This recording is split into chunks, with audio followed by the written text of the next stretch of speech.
special guest has arrived, and I was going to try and learn all this, but there's so much of it that I'm going to have to read it. I'm afraid you're going to have to stand with me here.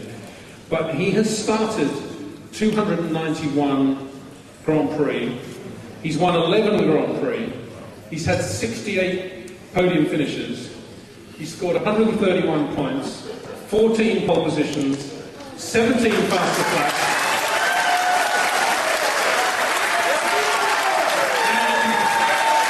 At the very young age of 28, that qualified his young teammate 5-2. It's Rubens Barrachello.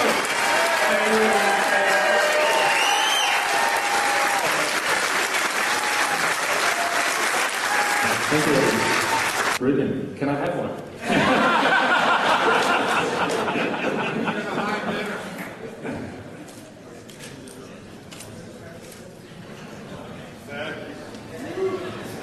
Fantastic. Thank you very much.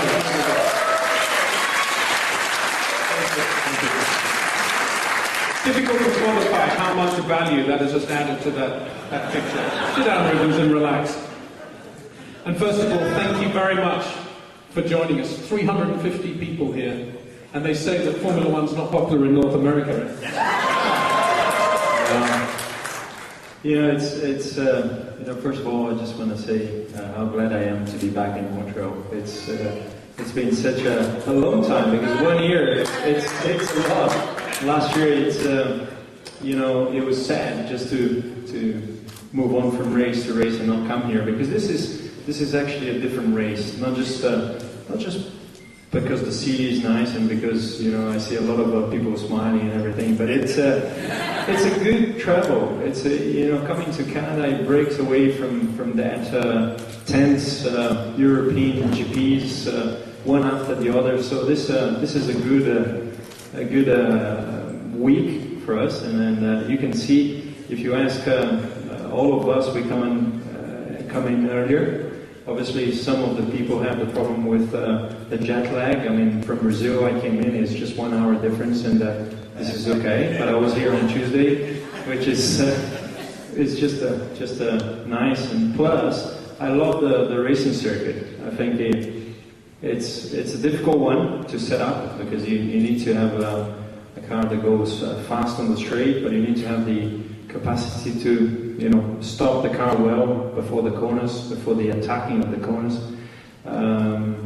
I say it's not easy because you saw it today, many cars going offline, and it was actually said in the meeting. It's quite funny in a way. It's 53 cars cut the chicane today. 53 times. So there was only 24 of us, but 53. And they said it was more often there was a McLaren of the car. Here we go. So, Rubens, I guess the first big question is, how did your Williams Cosworth feel today?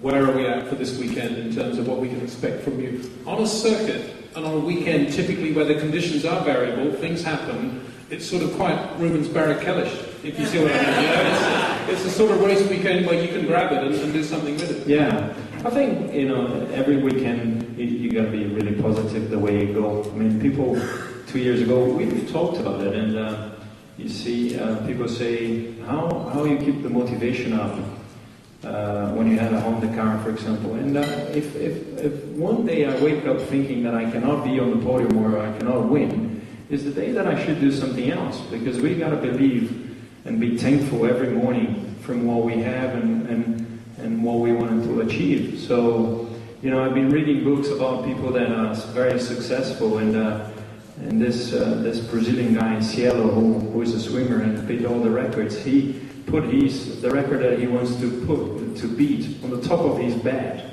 and just every time he wakes up, he can see the number.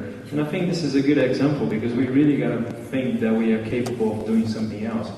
So coming into here with the Williams, I think like that. I think that there's a possibility of doing something special. It is a racing track that allows you to be different, because you have people that suffer more than others on brakes. So it's if you look after the brakes at the beginning of the race, you might conquer later on. So on Friday, it's a difficult thing to say because we have always been on the lower side, from 12, 13, sometimes 17, and we don't use the full potential of the engine because obviously you guys know that we have 8 engines per year and you have to use it all, and so it's a safe mode, which is quite it still allows you to test things on the car and so on, but you need to be cautious. So today, 12, I think the car has been better than the last race. So I mean, I could dream of a Q3 tomorrow, I think.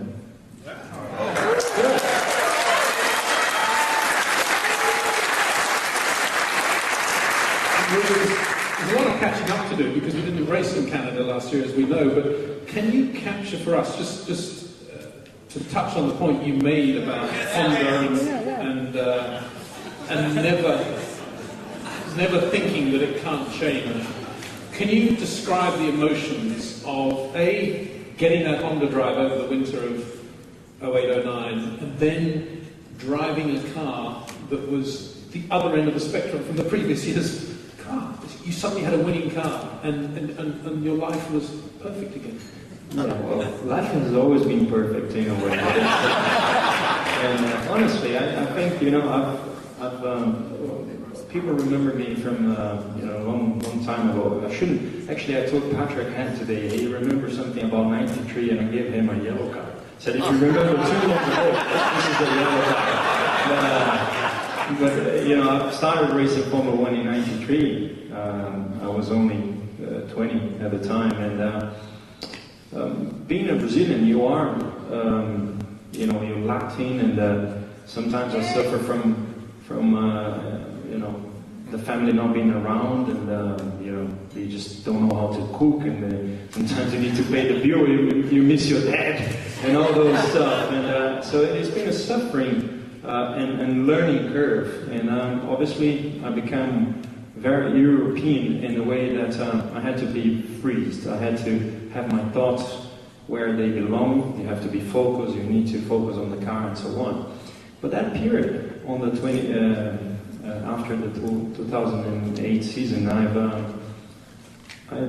after my last race in Brazil, my friends told me after that, they were in the racing track and they said he didn't say bye to his fans, and I was sad on their view.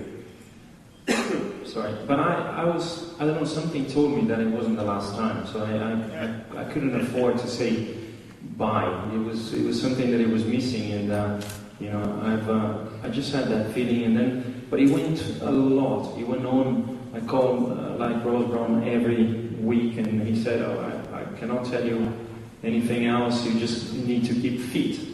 And I kept on, I had a lot of time to keep fit. It was 4 months.